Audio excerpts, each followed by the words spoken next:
چودھری ظفر یاسین میرا نام ہے۔ میں جماعت اسلامی ضلع راولپنڈی کا ڈپٹی سیکرٹری ہوں۔ NA61 سے میں قومی اسمبلی کا الیکشن میں نے کنٹیسٹ کیا تھا اور اس کے بعد سے ابھی تک اعلیٰ خدمت کے نائب صدر کے طور پر اور مختلف ذمہ داریوں کے طور پہ میں نے جماعت اسلامی کے اندر مختلف کاموں کو سر انجام دیا، جس میں سب سے اہم جو چیز تھی وہ PP15 کی جو ہے ذمہ داری تھی میری، جس کے اندر میں نے وہاں کے عوام کے مسائل اور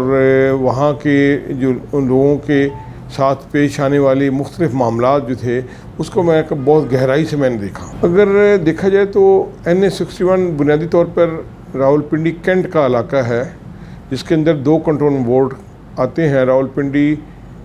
کنٹرول بورڈ اور چکلالہ کنٹرول بورڈ کا کافی سارا پورشن۔ کینٹ کے علاقے کے مسائل راولپنڈی شہر کے مسائل سے قدر مختلف ہیں۔ کینٹ کے علاقے میں کوئی بھی ایک بڑا ہسپتال نہیں، یہ ایک بہت بڑی آبادی کا جو ہے مشتمل ایک علاقہ ہے، جس کے اندر ایک بھی ہاسپٹل نہیں ہے، کوئی بڑی یونیورسٹی یا کوئی بڑا اچھا کالج وہاں پہ نہیں ہے، نہ ہی لڑکیوں کا اور نہ لڑکوں کا۔ وہاں کا جو انفراسٹرکچر ہے، جو سڑکوں کی صورتحال ہے، بالخصوص ان دنوں میں IJP روڈ جو ہے، جو کہ پورے کینٹ کو اسلام آباد سے کنیکٹ کرتی ہے، اس کی حالت انتہائی مخدوش ہے اور اس پہ سب سے زیادہ میرے خیال کے مطابق ٹریفک کا لوڈ ہے۔ ڈومیسٹک گیس کا ایشو ہے، گیس کا پریشر نہیں ہے اور ابھی سردیاں کی آمد شروع نہیں ہوئی، سردیاں ابھی آئی نہیں ہیں کہ لوگوں کے چولہے ٹھنڈے پڑ چکے ہیں،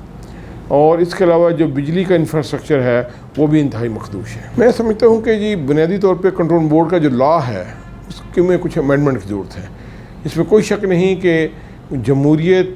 کے طور پر وہاں پہ الیکشن بھی ہوتے ہیں اور اس کے نتیجے میں کچھ لوگ الیکٹ بھی ہوتے ہیں، لیکن ان افراد کے پاس، ان عوامی نمائندوں کے پاس اختیارات نہ ہونے کے برابر ہیں۔ کینٹ بورڈ کی آمدن کا بہت بڑا حصہ مخصوص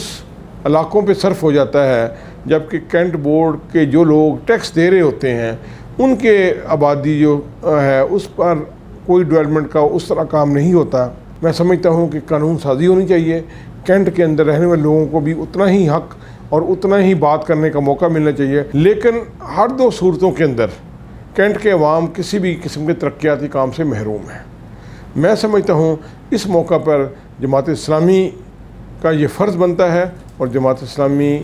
کو چاہیے کہ عوام کے مسائل کی بات کریں، اور جماعت اسلامی ہی وہ واحد جماعت ہے جو کہ عوام کی مسائل کو حل کر سکتی ہے، جس کا کارکن جو ہے وہ بے لوث اور بغیر کسی غرض کے، بغیر کسی لالچ کے عوام کی خدمت کرنا جانتا ہے، اور اس کو ملک کا تمام تر میڈیا تسلیم کرتا ہے کہ جب کبھی ملک پہ کچھ مشکل وقت آیا، سیلاب کی صورت میں یا کبھی کسی اور ڈیزاسٹر کی صورت میں، جماعت اسلامی کا کارکن جو ہے اس نے آگے بڑھ کے قوم کی خدمت کی ہے۔ میں J41 کے تمام سٹاف ممبران کو بالخصوص مبارکباد دیتا ہوں کہ جتنے مختصر وقت میں، جتنے احسن انداز میں انہوں نے اس چینل کو ہائی لائٹ کیا، اور جس پازیٹیو انداز میں یوتھ کے لیے، نوجوانوں کے لیے جس پازیٹیو ایکٹیویٹیز کا انہوں نے آغاز کیا، یہ ایک نئی جہت، نئی سوچ اور قوم کی تعمیر کا جذبے کی عکاسی کرتا ہے۔